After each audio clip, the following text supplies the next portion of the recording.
قرآن مجید کے ساتھ میرا آپ کا اس امت کا رشتہ نہ کوئی توڑ سکا ہے نہ کوئی توڑ سکتا ہے۔ یہ ایک لازوال رشتہ ہے، اس کو کبھی کوئی ختم نہ کر سکا ہے نہ کر سکتا ہے۔ پچھلی ساری کتابیں تحریف ہو گئی، خود اللہ رب العزت نے ان کی منسوخیت کا اعلان قرآن پاک میں کیا، لیکن قرآن مجید کی حفاظت کا انتظام اللہ رب العزت نے خود فرمایا۔ تو سویڈن ہو یا کوئی اور، یہ بات تو ممکن نہیں کہ قرآن کو کوئی مٹا سکے۔ ہاں، قرآن کو کون ختم کر سکتا ہے؟ مسلمان، میں اور آپ۔ کسی کافر کے اندر یہ جرأت اور ہمت نہیں ہے کہ وہ قرآن کو ختم کر سکے۔ ہم لوگ کر سکتے ہیں، ہم ٹھیکیدار ہیں نا دین کے، ہم کر سکتے ہیں۔ ہم جب قرآن چھوڑیں گے تبھی قیامت آئے گی۔ اگر مسلمان قرآن کی تلاوت کرتا رہے، قرآن پڑھتا رہے، سمجھتا رہے، جو عمل کرتا رہے، لوگوں کو پیغام پہنچاتا رہے، قیامت مؤخر ہوتی چلی جائے گی۔ میں ایک جملہ بول رہا ہوں، بہت بھاری قسم کا ہے۔ اگر ہم قرآن پر عمل کرنا کبھی نہ چھوڑے، قیامت بھی کبھی نہ آئے۔ قیامت کافروں کی وجہ سے نہیں آنی، ہمارے نہ عمل نہ کرنے کی وجہ سے آنی ہے۔ حدیث سنیے، میں آج تھوڑی دیر پہلے حج سے پہنچا ہوں، صبح کو 9 بجے کے قریب، اور وہاں پہ 14 دن کا ٹوٹل سفر تھا، سفر در سفر، تھکن در تھکن، تو کوئی موقع بھی نہیں تھا بات کرنے کا۔ گروپ میں بیانات وہاں ہوتے رہے، مختلف گروپس میں، لیکن جو کچھ سویڈن میں ہوا، کبھی کوئی مسلمان اس کی حمایت تو کر ہی نہیں سکتا، اس کے خلاف میں بھی ہوں اور آپ سب ہیں، لیکن جس اینگل سے ہمیشہ میں بات کرتا ہوں اس اینگل کو بھی توجہ دیں۔ ایک ہے فقط احتجاج کرنا، ٹھیک ہے، آج کل کے حالات میں ضروری ہو گیا، کرنا ہے، ہر لیول پہ کرنا ہے، میڈیا پہ کرنا ہے۔ حکومتوں کو چاہیے، اسلامی حکومتوں کو، مسلمان حکومتوں کو یہ چاہیے کہ سویڈن سے اپنے سفیر کو واپس بلائیں اور ان کے سفیر واپس بھیجیں۔ عوام کو چاہیے کہ بھئی سویڈن کی مصنوعات کا بائیکاٹ کریں۔ یہ سب چیزیں انتہائی ضروری ہیں، اس کا مطالبہ ہونا چاہیے، ہر پلیٹ فارم پہ اس کو اٹھانا چاہیے۔ آپ کا ٹویٹر ہے، آپ ٹویٹ کیجئے، آپ کا سوشل میڈیا کا کوئی پلیٹ فارم ہے وہ کیجئے، یہ سارا کچھ ٹھیک ہے، اس سے کوئی ممانعت نہیں کر رہا کہ یہ غلط ہے یا نہیں کرنا ہے، لیکن اصل مسئلہ کیا ہے؟ قیامت کافر کی وجہ سے نہیں آنی، قیامت ہمارے قرآن پر عمل نہ کرنے کی وجہ سے آنی ہے۔ حدیث کے اندر کیا آتا ہے؟ نبی کریم صلی اللہ علیہ وسلم نے ارشاد فرمایا، جب تک بھی زمین کے اوپر کوئی اللہ اللہ کہنے والا ہے قیامت نہیں آئے گی۔ گویا جب تک قرآن پڑھنے والے ہیں قیامت نہیں آئے گی۔ جب قرآن پڑھنے والے، اللہ اللہ کہنے والے قرآن کو چھوڑ دیں گے، اللہ کو چھوڑ دیں گے، پھر آئے گی۔ یہ مسئلہ ہمارا ہے۔ ہر شخص اپنے گریبان میں جھانکے، فیس بک کے پیج کو روز کتنا وقت دیتا ہے اور قرآن کے پیج کو کتنا وقت دیتا ہے، ہر شخص اپنے گریبان میں جھانکے۔ ایک ہے فیس بک کا پیج اور ایک ہے قرآن پاک کا پیج۔ فیس بک، کتنے ایسے لوگ ہیں جو فیس بک کا پیج روز ایک دن میں کئی مرتبہ کھولتے ہیں اور قرآن مجید کا پیج کئی دنوں میں ایک دفعہ نہیں کھولتے۔ پھر یہ سب کچھ ہونا ہے جو ہو رہا ہے۔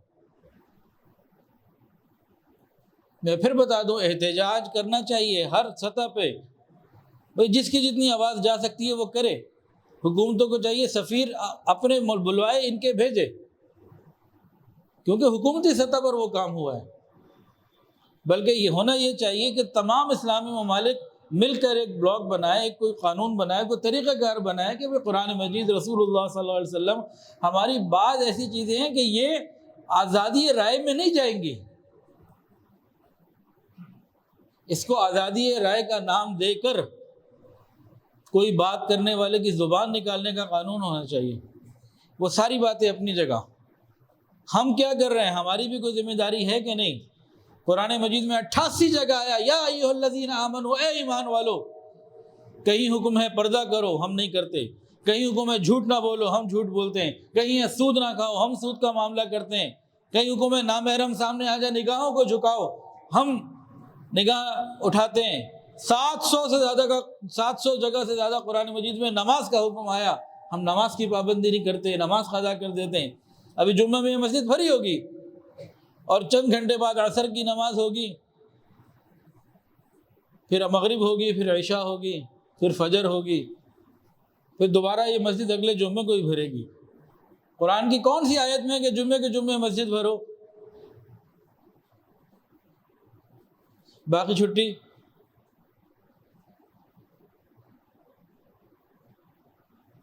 اور ایک بات اور بھی یاد رکھیے، الحمدللہ ثم الحمدللہ، گزشتہ امتوں میں انبیاء کرام نے دین کو سنبھالا، اور اس امت میں رسول اللہ صلی اللہ علیہ وسلم کی برکت سے، ختم نبوت کی برکت سے، اب آخری نبی ہیں، آپ کے بعد قیامت تک کوئی نبی نہیں، اللہ نے یہ دین کو سنبھالنے کی ذمہ داری علماء کرام کو عطا فرمائی۔ 1400 سال کی تاریخ پہ جائیں تو آپ کو علماء نظر آئیں گے قرآن کی حفاظت کرتے ہوئے۔ اس 72 سالہ 75 سالہ پاکستان کی تاریخ کو دیکھ لیجئے، قرآن کی حفاظت کس نے کی؟ ہماری نسلوں کو قرآن کون پڑھاتا ہے؟ آپ نے کبھی کالج میں، یونیورسٹی میں بچوں کو قرآن کے لیے داخلہ کیا؟ کہاں بھیجتے ہیں؟ انہی علماء کے قدموں میں بھیجتے ہیں۔ قدر کر لیجئے ان کی۔ اور علماء نے کہاں کہاں اور کیسے کیسے سنبھالا، اس کی تفصیلات بہت زیادہ ہیں، مختصر سن لیجئے۔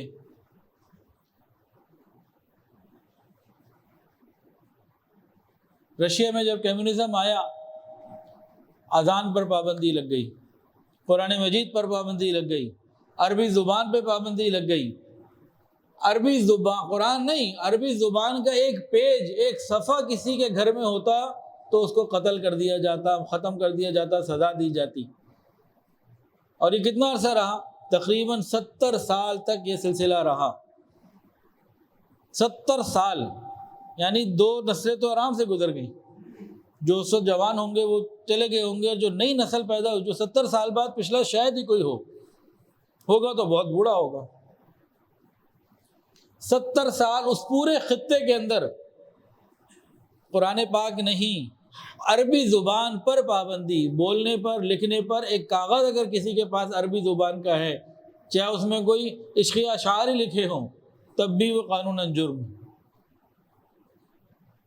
وہاں علماء نے قرآن کو کیسے سنبھالا؟ جب یہ کمیونزم آیا، وہاں کے جو شیخ الحدیث سے، استاد الحدیث سے، قراء تھے، حفاظ سے، ان لوگوں نے کیا کیا؟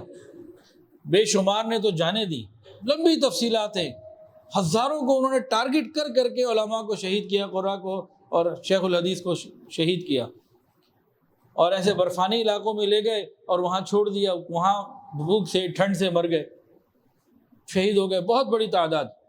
جب لوگوں نے دیکھا کہ اب حال نہیں رہا، ممبر ہاتھ سے نکل گیا، اب بات نہیں ہو سکتی ہے، کیا کیا؟ کتنے طریقوں سے قرآن مجید کی وہ علماء کرام نے حفاظت کی۔ ایک طریقہ تو یہ تھا، ایک شیخ الحدیث صاحب تھے، وہاں کے مفتی اعظم بھی تھے، انہوں نے اپنی داڑھی کٹوائی، جو علماء کا لباس تھا وہ اتارا، اور جو وہاں کا مقامی لباس تھا وہ پہن لیا، اور انہوں نے سارا دن ٹریکٹر چلانا شروع کیا، جیسے کوئی کسان ہوتا ہے، سارا دن ٹریکٹر چلاتے، اور اپنے بچوں کو، شاگرد کو ساتھ لے جاتے، اور ساتھ ساتھ اس کو ایک ایک حدیث یا قرآن کی ایک ایک آیت، 2 آیات کو دین کا علم سکھاتے رہتے۔ تو وہ شیخ الحدیث صاحب نے کھیتوں میں ٹریکٹر چلاتے چلاتے جو اپنا علم سینے میں تھا، اگلی نسل کو منتقل کیا۔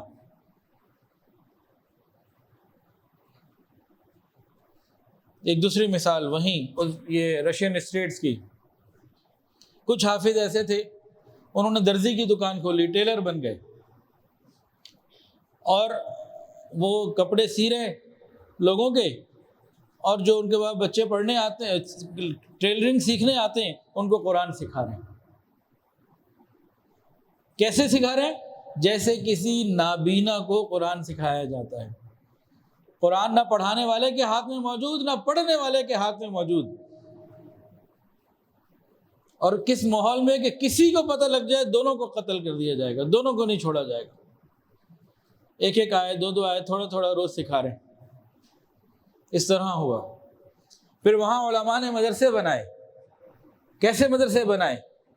اور یاد رکھیے یہ کام وہاں پہ صرف علماء سے اللہ نے لیا، قراء حضرات سے لیا. تیسرا کام کیا ہوا؟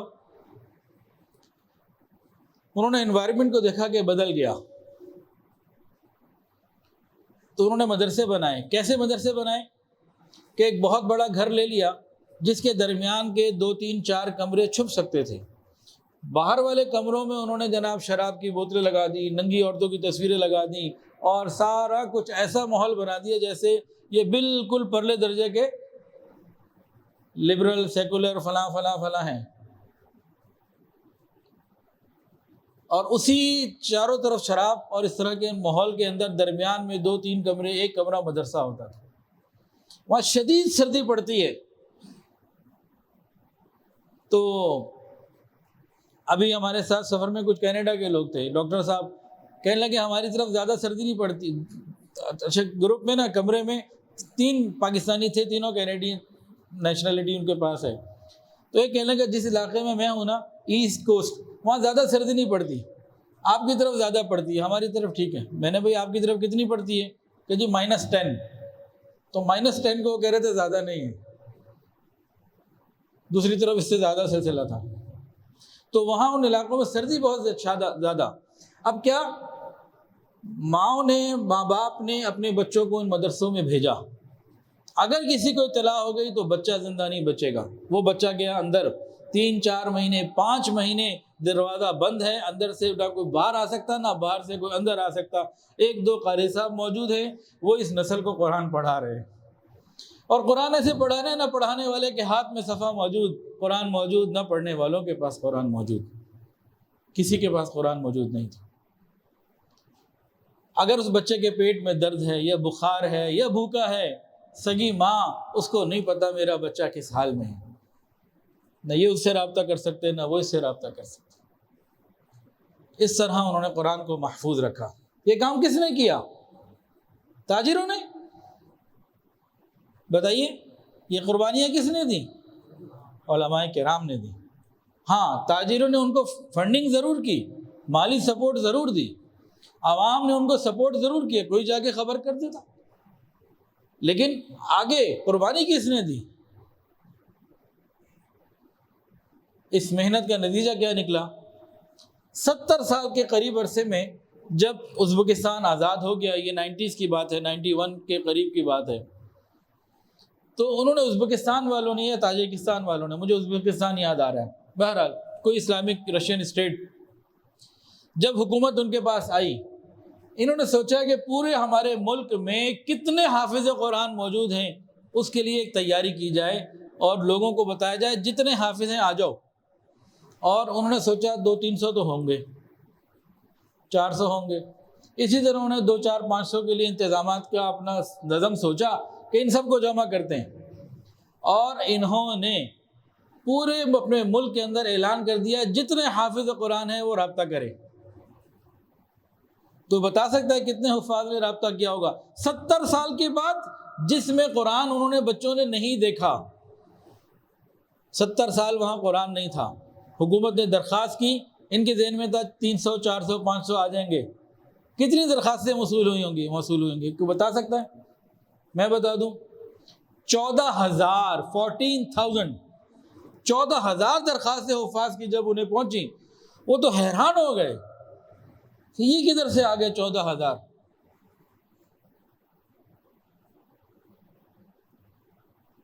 انیس سو 74 کی بات ہے.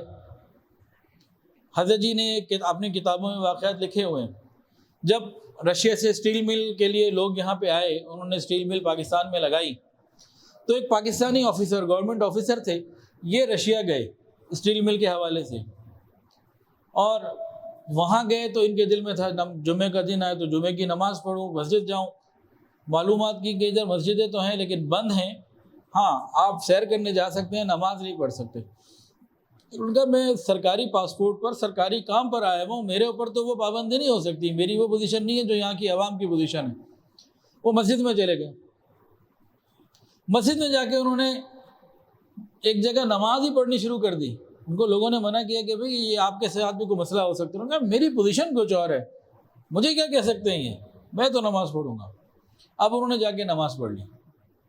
جیسے ہی نماز سے فارغ ہوئے نا تو ان کو ایک دو لوگ دیکھ رہے تھے. کوئی آرام سے ایک بندہ آیا, سلام دعا کیا, مسلمان ہے, خیر خیریت لی, کہا میرے پیچھے آ جاؤ. تو یہ بھی کہ چلو دیکھتے ہیں. وہ نوجوان ان کو جو بندہ تھا وہ اپنے گھر لے گیا. گھر جا کے ان کو کہا کھائیں پئیں. اچھا دونوں کو ایک دوسرے کی زبان نہیں آتی, انٹرنیشنل لینگویج کون سی, اشاروں کی زبان پہ بات چل رہی ہے. تو کوئی ایک دو لفظ سلام کے, مسلمان کے, کوئی اس طرح کے دونوں کو آتے, باقی سب اشاروں کی زبان چل رہی ہے. اب یہ وہاں پہنچ گئے ان کے گھر میں. اب اشاروں میں جتنی وہ بات سمجھے جو انہوں نے بتائی حضرت جی کو, پھر حضرت جی نے ایک کتاب میں بیان فرمائی ہے. تو درمیان میں ان کا بچہ بھی آیا, بچے کو بلایا اور بچے سے قرآن کی بات. اس نے کہا بچے قرآن, ان کے پاس قرآن مجید تھا, قرآن مجید نکال کے دکھایا. وہ تو حیران ہو گئے, قرآن کو ایسے چوما, ایسے سینے کو لگایا. زندگی میں پہلی دفعہ وہ باپ بیٹا قرآن دیکھ رہے تھے. ان کے بھی جذبات بنے. انہوں نے کہا بیٹا ذرا قرآن تو پڑھو. تو وہ نہیں پڑھ سکا. بچے کو کہا قرآن پڑھو, وہ دیکھ رہے, کبھی اس کو دیکھ رہے, کبھی قرآن پاک کو دیکھ رہے, پڑھ ہی نہیں رہا. تو سمجھ میں نہیں آ رہا کیا کرے. ان کا بیٹا پڑھو نا, یا ایھا الذین آمنوا قوا انفسکم واہلیکم نارا. یہ جملہ جب انہوں نے قرآن مجید کی آیت پڑھی, اس نے آگے سے فر پڑھنا شروع کر دیا. اب وہ پڑھتا جا رہا ہے, پڑھتا جا رہا ہے, اب رک نہیں رہا. تو یہ حیران کہ میں کہہ رہا ہوں دیکھ کے پڑھو تو پڑھا نہیں جا رہا, ویسے پڑھ رہا ہے. تو معلوم یہ ہوا کہ زندگی میں پہلی مرتبہ انہوں نے قرآن پاک کو ہاتھ لگایا تھا, آنکھوں سے دیکھا تھا. ان کی جیب میں قرآن مجید تھا. کہ جیسے نابینا لوگ قرآن پڑھتے ہیں, حفظ کرتے ہیں, بالکل ایسے قرآن اس بچے نے حفظ کیا تھا, دیکھ کے پڑھ نہیں سکتا تھا. حضرت جی 1991 میں ان علاقوں میں گئے تھے. تو ایک کسی جگہ گئے, ایئرپورٹ سے اترے, تو ایک عورت جو ہے نا فوراً حضرت کے پاس آئی اور آ کے عجیب و غریب سوال کیا. انہوں نے کہا آپ دیکھنے میں مجھے مسلمان لگتے ہیں, آپ مسلمان ہیں؟ کہا ہاں الحمدللہ. آپ کے وہ قرآن مجید موجود ہے؟ حضرت جی جیب میں قرآن مجید اپنے ساتھ رکھتے تھے. ہاں موجود ہے. اس نے کہا مجھے قرآن دکھائیں. ایئرپورٹ پہ عجیب و غریب بات ہو رہی ہے. قرآن اس کو دکھایا, اس سینے سے لگا رہی ہے, آنکھوں سے لگا رہی ہے, چوم رہی ہے, بے حال ہو گئی ہے اور روئے چلے جا رہی ہے, روئے چلے جا رہی ہے. کہہ رہی ہے کہ میں نے آج زندگی میں پہلی دفعہ اللہ کا کلام اپنی آنکھوں سے دیکھا. آج اللہ کا قرآن پہلی مرتبہ اپنی آنکھوں سے دیکھا. وہ حافظہ تو نہیں تھی, لیکن وہاں حافظ قرآن نے قرآن کو نہیں دیکھا, وہاں بڑوں نے قرآن کو نہیں دیکھا. ان کے اندر اتنی طلب اور لگن, یہ کس نے پیدا کی؟ یہ اللہ ہی کی طرف سے ہے. لیکن اس محنت کو برقرار رکھنے والے کون تھے؟ یہ علماء کرام تھے, یہ حفاظ سے قراء تھے. اور انگریز جب ہندوستان آیا تو یہاں بے شمار علماء کرام کو اس نے گولی ماری, قتل شہید کیا. یہ بادشاہی مسجد, یہاں پر ایک عالم کو شہید کر دیا جاتا, پھانسی لٹکا دیا جاتا, اور ایک دن 2 دن تک لٹکایا جاتا یا 12 گھنٹے. پھر جب تک دوسرا عالم کو نہ لٹکا دیتے پہلے لٹکا رہتا, تاکہ لوگ علماء نہ بچوں کو مدرسوں میں نہ بھیجیں. جب انگریز آیا تو صرف دہلی کے اندر 6000 مدرسے اس نے بند کیے. یہ پورا ہندوستان تعلیم یافتہ تھا. بعض لوگ کہتے ہیں نا کہ مغل حکمرانوں نے, مسلمان حکمرانوں نے ہندوستان میں کیا کیا. ابھی اسی سفر میں ایک صاحب مجھ سے کہہ رہے تھے کہ جنہوں نے اور کیا کیا, کینیڈا سے آئے ہوئے تھے, خالی عمارتیں تو بنائی اور کیا کیا. میں نے کہا جس بات کو آپ کہہ رہے ہو کہ انہوں نے تعلیم کو, باقی چیزوں کو توجہ نہیں دی, صرف عمارتیں بنائیں, کیا یہ عمارتیں بغیر پیسے کے, بغیر تعلیم کے, بغیر انجینئرنگ کے بن سکتی ہیں؟ تو آج تم بنا کے دکھا دو. صرف تاج محل کے اوپر غور کر لیجئے, صرف تاج محل پہ 20 منٹ کا بیان ہو سکتا ہے, اس کے اندر کیا انہوں نے بنانے میں رکھا. ایک تو زلزلے سے گرتا نہیں, وہ اپنی تفصیلات ہیں اس کی. اس کے 4 مینار ہیں, اگر زلزلہ آ جائے گرے گا نہیں, اگر گرنے کا بھی ہو تو چاروں مینار الگ الگ اینگل پہ گریں گے, ایک بھی تاج محل پہ نہیں گرے گا. پھر وہاں جو کیلی گرافی ہوئی ہے, آیات لکھی ہوئی ہیں, وہ کیسی ہیں؟ آپ یہاں کھڑے ہوئے, یہ آیت ہے 20 فٹ اوپر, وہ ہے 80 فٹ اوپر, وہ 50 فٹ اوپر, آپ کو فونٹ کا سائز ایک ہی نظر آ رہا ہے. قریب جا کے دیکھیں تو نیچے والا چھوٹا ہے، اس کے بعد اس سے بڑا ہے، پھر اس سے بڑا ہے، لیکن آئی کیچنگ کے حوالے سے جہاں آپ کھڑے ہوئے ہیں آپ کو سب ایک نا سائز کا نظر آ رہا ہے، نیچے سے لے کے اوپر تک، حالانکہ فرق ہے۔ یہ بغیر علم کے، بغیر تعلیم کے ہوتا ہے۔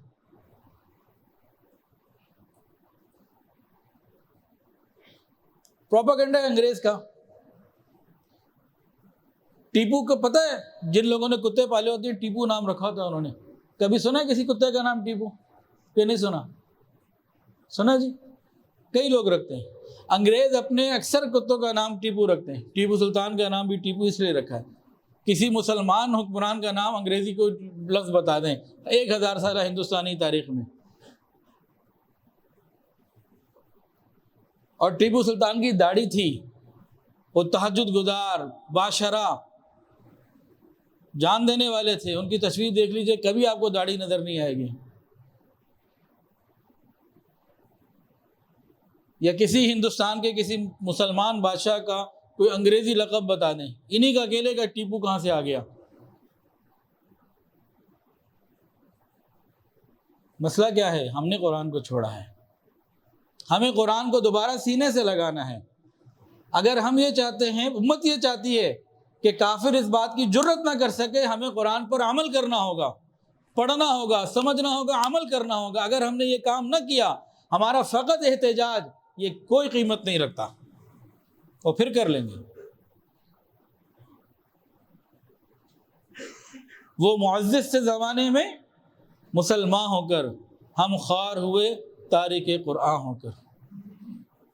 ہماری ذلت اور رسوائی کے سبب قرآن کو چھوڑنا ہے۔ ایک واقعہ اور یاد آ گیا، آج نہ میں نے کوئی بیان کی تیاری کی، آ کے سو گیا اور اٹھ کے اب آیا ہوں، پتہ نہیں کیا بول رہا ہوں۔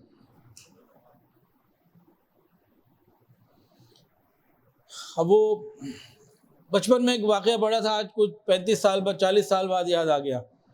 اب بادشاہ کا نام تو مجھے یاد نہیں، وہ کتاب میں نے لی تھی فیروز سن سے، یہ مال روڈ پہ، 100 مسلمان فاتح یا 100 مسلمان بڑے، اس طرح کے مسلمان کے 100 نامور شخصیات، ایسا کوئی نام تھا، اس میں وہ واقعہ لکھا ہوا تھا۔ واقعہ کیا تھا؟ ایک عیسائی حکومت تھی، اس نے کوئی چھیڑ چھاڑ کی، مسلمان بادشاہ گیا وہاں پہ اور سبق سکھا کے واپس آ گیا، فتح کر کے واپس آ گیا اپنے ملک میں۔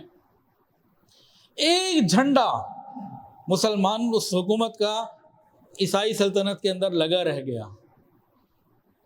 اب عیسائی حکومت کے جاسوسوں نے، لوگوں نے بادشاہ کو خبر دی، جناب یہ ایک جھنڈا لگا رہ گیا، باقی ان کا سارا لشکر واپس چلا گیا، اب ہماری پوری سلطنت میں ان کا ایک فوجی بھی باقی نہیں ہے، اس جھنڈے کے بارے میں کیا آپ فرماتے ہیں، کیا کریں؟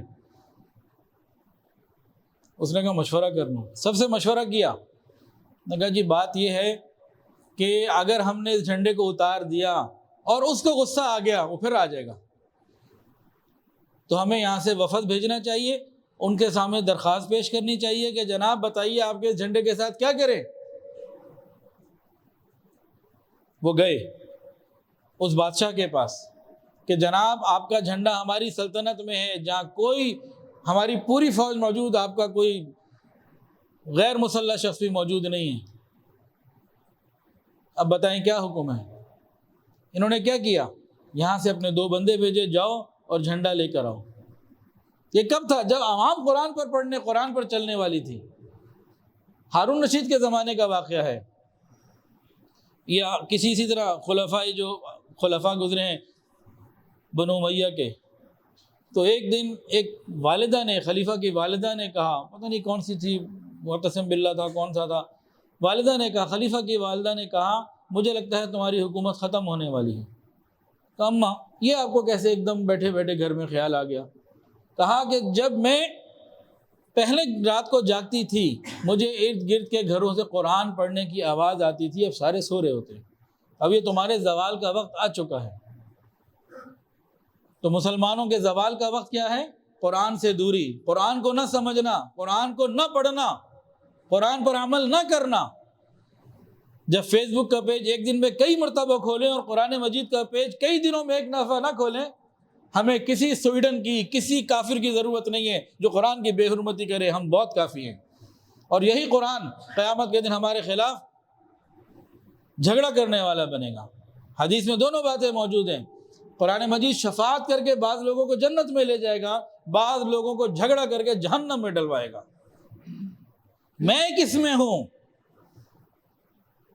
میں قیامت کے دن قرآن کی شفاعت لینے والا بنوں گا یا قرآن میرے خلاف مقدمہ دائر کروا کے جہنم میں ڈلوانے والا بنے گا؟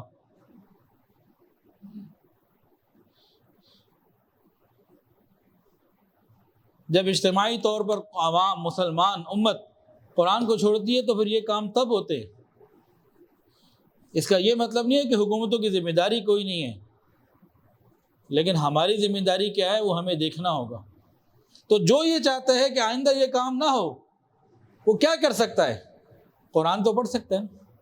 ابھی یہاں پہ کمیونزم والے حالات تو نہیں آئے کہ قرآن کو ہاتھ لگانا بھی منع ہو، وہ بھی آ سکتے ہیں حالات۔ میں نے دیکھے ہیں ازبکستان میں، بخارا میں، سمرقند میں بڑے بڑے مدرسے، یوں سر اٹھاؤ تو پکڑی گرے، اندر کلچرل سینٹر بنے ہوئے ہیں، بے حیائی، کھانا پینا اور میوزک، ناچ اس طرح کے تماشے یہ چل رہے ہیں، اور کن کمروں میں باقاعدہ کہیں آیت لکھی ہے، کہیں حدیث لکھی ہے۔ کوئی جا کے ابھی دیکھ لے۔ جب تک عوام کا علماء سے تعلق مضبوط رہے گا، یہ علماء دین کا کام کرتے رہیں گے اور ان کے بچے، عوام مسلمانوں کے بچے دین پر رہیں گے، اور جب یہ تعلق ٹوٹ جائے گا تو یہاں بھی سب کچھ ہو سکتا ہے۔ اور ہمارا آنے والا بہت بڑا مسئلہ کالج یونیورسٹیز کا، اپنے بچوں کے ذرا عقائد کو دیکھیے، کھنگالیے، کالج یونیورسٹیز میں جائیے، ذرا غور کیجئے، الحاد، اللہ کی ذات کا یا اللہ کا کلی انکار یا جزوی انکار، یہ پھیل چکا ہے ہمارے اسی لاہور میں، اسی کراچی میں۔ اپنے ملک کی بات کر رہا ہوں، کینیڈا کی بات نہیں کر رہا ہوں، امریکہ کی نہیں، ہمارے شہر کی بات کر رہا ہوں۔ غور کیجئے، کبھی معلومات لیجئے۔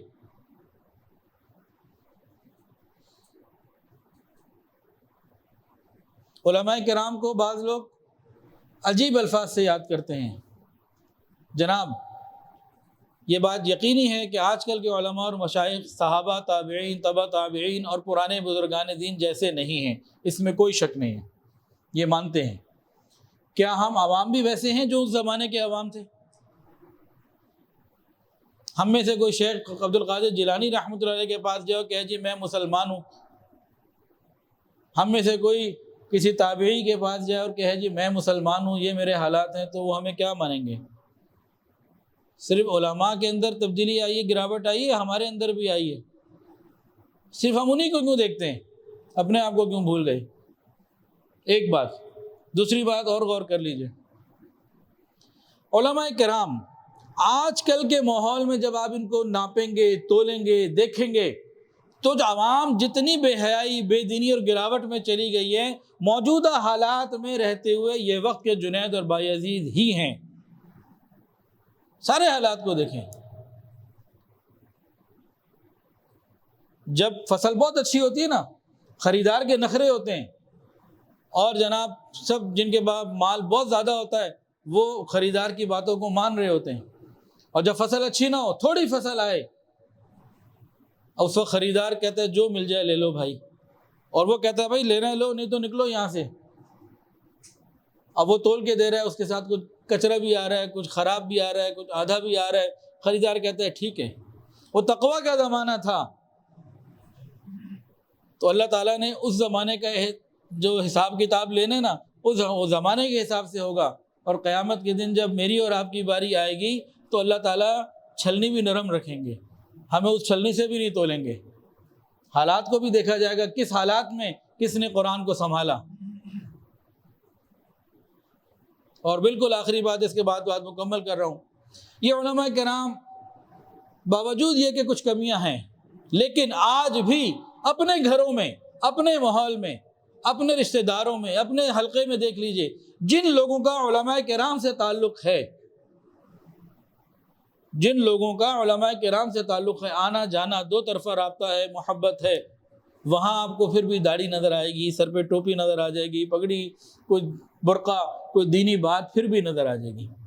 اور جن لوگوں کا علماء سے بالکل تعلق نہیں ہے، وہاں آپ کو عام طور سے یہ چیزیں نظر نہیں آئیں گی۔ گویا علماء کی صحبت میں آج بھی اتنی برکت ہے کہ ہمارا اور ہماری نسلوں کا ایمان ان کی صحبت کی وجہ سے کسی نہ کسی درجے میں محفوظ ہے۔ نہیں تو اپنے گھروں میں دیکھ لیجئے. یہ مثال سادہ مثال دی ہے میں نے, کوئی راکٹ سائنس تو بیان نہیں کی جس کے لیے پہلے جا کے PhD کرنی پڑے, ریسرچ ورک کرنا پڑے. اپنے ہی گھروں میں دیکھ لیجئے, 2 سگے بھائی ہوں گے, ایک کا کسی عالم سے اللہ والے سے آنا جانا تعلق ہوگا اور ایک کا بالکل نہیں ہوگا. دونوں کے گھروں میں آپ کو دینداری میں فرق نظر آئے گا. جنرلی آپ کو ایسے ہی ملے گا. ایکسیپشنز ہر جگہ ہوتی ہیں. نوح علیہ السلام کا بیٹا بھی کافر ہو گیا تھا, تو خالی اس چیز کو نہ پکڑے, ایک جنرل ویو کو لینے, غور کر لیجئے. اللہ تعالی ہمیں قرآن مجید پڑھنے, سمجھنے, عمل کرنے کی توفیق عطا فرمائے. ویڈیو کے نیچے سبسکرائب کے بٹن پہ کلک کریں, بیل کے آئیکن پہ کلک کیجئے تاکہ ہر نئی ویڈیو کی نوٹیفیکیشن آپ کو مل جائے.